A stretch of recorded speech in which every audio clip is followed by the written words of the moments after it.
شكرا لكم مع مدرب المنتخب المغربي طارق سكيتيوي. ألف ألف ألف مبروك كابتن، شعورك وأنت في نهائي كأس العرب؟ سعيد الحمد لله، اللهم لك الحمد والشكر، هذا من فضل ربي. وكيف ما تنقول دائما يعني علم الله في قلوبكم خيرا يؤتيكم خيرا، والتواضع جميل. من تواضع حقيقة من تواضع لله رفعه. الإخلاص في العمل أكيد أن ربي كيوفق، يعني هذه وصفة اللي عبد ربي كيمشي بها. والحمد لله لقينا كذلك لاعبين اللي بواحد القلب وبواحد لي فالور، بواحد المبادئ، بواحد الأخلاق كبيرة بزاف، كترأسها الحب ديال الوطن، الوطنية والغيرة على حمل القميص الوطني وتمثيل المغرب أحسن تمثيل. والحمد لله انتم شفتوا الرجال كيفاش قاموا بالمقابله. انا يمكن كنت قلت قبل المقابله بانه المقابله يعني المفاتيح ديال المقابله كتكمن في الذكاء ديال التعامل مع مجريات المقابله، وكتكمن كذلك في التريث والصبر.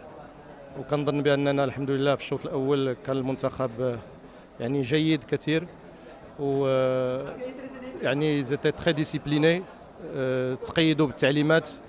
وفي الشوط الثاني بطبيعه الحال لعبنا ضد منتخب اللي بهذه المناسبه كنحييه على لا كاليتي ديالو وعلى كذلك الروح اللي بين عليها، وكان الند لينا، وكنا عارفين بانه يصعب علينا المأموريه في الشوط الثاني. وراه ابانوا على علو الكعب ديالهم خصوصا في وسط الميدان وفي الهجوم، لكن الحمد لله ربي وفقنا باش نديروا التغييرات اللي كانت في الوقت المناسب واللي عطات الاكل ديالها، وتمكنا باش نسجلوا الهدف الثاني والهدف الثالث. سعيد كثير، ويعني اي حاجه لي زيلوج كاملين خصهم يمشيو لهاد الرجال هادو، ماشي لشي واحد من غيرهم. لكن كذلك أنت طارق بطل إفريقيا المحليين، ميدالية أولمبية، اسمح لي أقولها لك في انتظار المباراة النهائية، كل ما تلمسه يتحول إلى ذهب. اشرح لي هذه النجاحات على المستوى الشخصي كمدرب للمنتخبات المغربية. والله كتكمل يمكن في كلمة كبيرة هي الاحترام. الاحترام يعني أول شيء الاحترام لذاك اللاعب. أنا لعبت كرة كنحس باللاعبين، تعاملي تعامل خاص مع اللاعبين ديالي منذ البدايات ديالي في التدريب، فيه واحد الاحترام كبير مني للاعبين، كذلك حب صادق، لانني كنحس بالصعاب ديال اللاعب وبان لا كارير ديالو ماشي سهله. هادشي عشتو ماشي تقال ليا. فكاين واحد الحب كبير، وفي نفس الوقت كاين واحد الاحترافيه اللي كبيره ومسؤوليه اللي كبيره، وكنحاول ندير هاد الثلاث هاد لو تريونغل هذا، واكيد انه كيعطي لا بيرفورمانس وكيعطي النجاحات، ورضا الوالدين ورضا الله شيء كبير كبير كذلك. ألف مبروك، تستاهل، ألف مبروك. عودة إلى شكرا لكم على لاعب المنتخب المغربي حمزة الموسوي الذي تم اختياره أفضل لاعب في المباراة. لكن سعادتك حمزة بهذا التأهل إلى النهائي؟ اول حاجه كنبغي نهدي هذا الفوز هذا وهذا التاهل احسن لاعب الجامع الجماهير المغربيه، واولهم جلاله الملك نصره الله. كنهديو له هذا الفوز هذا والتاهل النهائي. الحمد لله حنايا فرحانين بهذا النهائي. الهدف ديالنا الاول والاخر اننا ان شاء الله نرجعوا المغرب بالبطوله ان شاء الله. شاهدنا منتخب مغربي في نسق تصاعدي في هذه البطولة، والحمد لله مع مرور المقابلات كيف ما لاحظتوا ان انسجام كل ما ماتش كل ما اللعابه كيزيدوا يتعرفوا على بعضهم كل ما كيكون انسجام اكثر. الحمد لله هادشي هذا بدا كيعطي الاكل ديالو. ان شاء الله يا ربي الحبيب من هنا المباراه النهائيه اللي غنكونوا في المستوى ان شاء الله. توفيق وشكرا. شكرا لكم مع لاعب المنتخب المغربي كريم بركاوي. اول شيء طمني عليك. الحمد لله الحمد لله. اهم شيء بلوغ النهائي اللي كان هو عندنا هو الاهم. المباراة هذه كان علينا نخليو فيها كل شيء باش نجيبوا التأهل النهائي. كنشكر اللاعبين، كنشكر الجمهور اللي كان حاضر اللي ساندنا بقوة واللي حضر بكثافة. كنشكر اللاعبين على الروح القتالية ديالهم. المباراة ما كانتش بسهلة. كنبغي نشكر المنتخب الإماراتي على الروح الرياضية ديالو. الحمد لله حققنا المبتغى ديالنا اللي هو التأهل النهائي. هذه مباراة خصنا نفرحوا اليوم النهائي اللي وصلنا ليه، ولكن غدا خصنا نساوها باش نجهزوا النهائي. شكرا للرجال مهدي تبارك الله اللي دخل وعاوننا، كنشكرو تا هو بزاف. الله يحفظك اخويا كريم. شعورك باللونجلي احسن. Your feeling after this match? والله fantastic. الحمد لله it's my first experience with منتخب. and directly we go to the final. So, alhamdulillah, it's something big. خالد، كريم اشرح لي الهدف، كيف طلعت في ذاك الهدف؟ وبصراحة أنا كنت شفت مساوي غادي يدير سونتراج، فكان الإحساس ديالي أنها غادي تجي في القائم الثاني. كان عليا أنني نتغلب على المدافع، الحمد لله كان التايمينغ عندي في الوقت. سجلت فرحة لا توصف، لكن الأهم في هذا الشيء هو أنني هديت واحد الهدف اللي يتمين الفريق ديالي.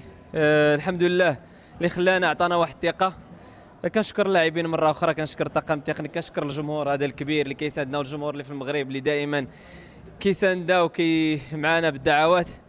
الحمد لله يعني فرحه لا توصف.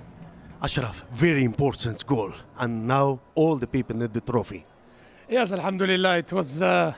When you come inside, you try to be important for the team, and alhamdulillah, I made the goal. Thanks to Hamdallah, great pass. And it was a little bit lucky, but sometimes you need it in football. Congratulations، ألف مبروك ألف مبروك ألف مبروك ألف مبروك. قبل كابتن رشيد، أنت تبغي جول في البداية وتبي أداء ممتاز، المنتخب أعطاك اللي تبغيه. الحمد لله توقعاتي كانت على صح، وخصوصا وأنه مسيطر على جل أطول المباراة باستثناء كانت فترات قوة مجمل الشوط، استثناء ما بين دقة 17 دقة 25 بأخطاء فردية، وتاحت فرص للتسديد من طرف كايو وكذلك برينو. وأظن بأن المنتخب المغربي سيطر على وسط الميدان، خصوصا بعد ظهور عميد الفريق اللي هو المايسترو الفريق حريمات مع اللاعب اللي معاه في نفس الفريق، وتجانس كبير بينهم. ولكن دورهم الدفاعي كذلك جد مهم في استرجاع الكره، يرجعوا بسرعه ويسترجعوا الكره، خصوصا وانه الهجومات او التنشيط الهجومي ديال فريق الامارات تنشيط بطيء، باستثناء بعض الاحيان لما يلوجوا الى اللعب مباشره. وعندنا دفاع قوي ما شاء الله، لانه المهاجمين المدافعين كذلك يسترجعوا الكره بسرعه، خصوصا وانهم يجيدوا الكرات بالراس. اظن بانه بحثوا على فين هو المكمن الضعف ديال فريق الامارات، هو جهه اليسار والاجنحه على الاطراف، خصوصا وانه 4 ركنيات منها جات واحده بهدف، ويلعبوا على قوه ازارو في الراس، وكذلك البكراوي اللي سجل بالراس، ممكن يسجلوا كذلك في الشوط. شكرا لك كابتن راضي. طبعا مباراة جيدة حقيقة، وزيد على ذلك انه ما بيها توقفات كثيرة، دقيقة واحدة الإضافي. بالمغرب بصورة عامة أفضل، يعني لا تحسب المباراة أفضل، مسيطرين على المباراة، استعادة الكرة والمحافظة على الكرة. طبعا اللعب بأكثر من جهة، الأجناب العمق عندهم حقيقة، بالإضافة لاحترام الفريق المنافس بحيث اللعبات يعني حتى يرجعون 10 لاعبين تحت الكرة، وكذلك عندهم زيادة عددية للأمام في أغلب الظروف. الدقيقة 40 تقريبا 40 شوية لو تلاحظ، والفريق هو مسجل هدف الآن. شوف اللاعبين الموجودين بالشق الهجومي 4 لاعبين إلى الأمام تقريبا، شوف العدد زيادة. هذا دليل واضح أنه المنتخب جاز. المنتخب الإماراتي أنا أعتقد يعطيك الحالة الأربعة صحيح. العفو. شوف الزيادة العدد، طبعا هذه يحتاجها المهاجمين، مهاجم بروحه ما يقدر وحده يسويها، اكو بعض المنتخبات ضعيفة بهذا الجانب.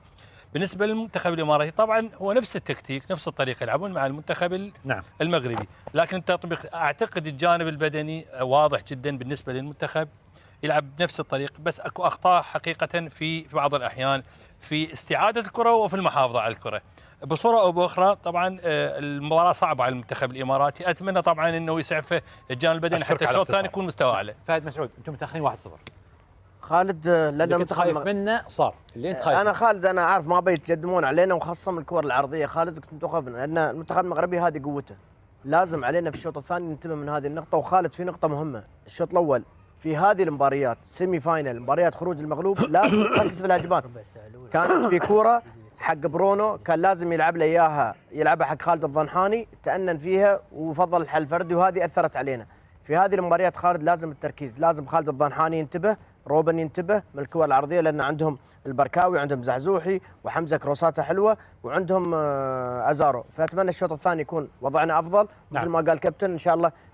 انا اتفق مع الكابتن حقيقه، هم يسيطروا على وسط الملعب، سيطروا اغلب الشوط الاول. لذلك ليش اختفى؟ لان في سيطروا وسط تراجع ماجد وعاده وعصام فايز راجعين للخلف، ووسط الملعب فقط الحريمات وباش. هم سيطروا سواء الدفاع وفي الهجوم، الاثنين ذول هم اللي غيروا مجرى المباراه لصالح المغرب. اذا باخذ كلام مايد خليفي، وكان المنتخب المغربي او لاعبين المنتخب المغربي اخفوا قوه الوسط المنتخب الاماراتي. صحيح، هذا جزء كبير منه موجود، لكن وقت يكون فيه غير وضوح في الخطه والادوار، يعني هناك ارتباك. هذا ينطبق على المنتخب الاماراتي. الخط الاول نتاع المنتخب الاماراتي ما فيش التزام، ما فيش وضوح على مستوى الضغط. ما يجيش منه مثلا برونو يطلع يضغط على المساك اليسار وظهير اليسار يخلفه. اذا تعملوا الطريقه هذه وقت برونو يمشي على المساك اليسار يلزم ظهير اليمين تبقى وراه. يعني الجهه اليسار نتاع المنتخب المغربي وجهه اليمين المنتخب الاماراتي كان فيها خلل كبير على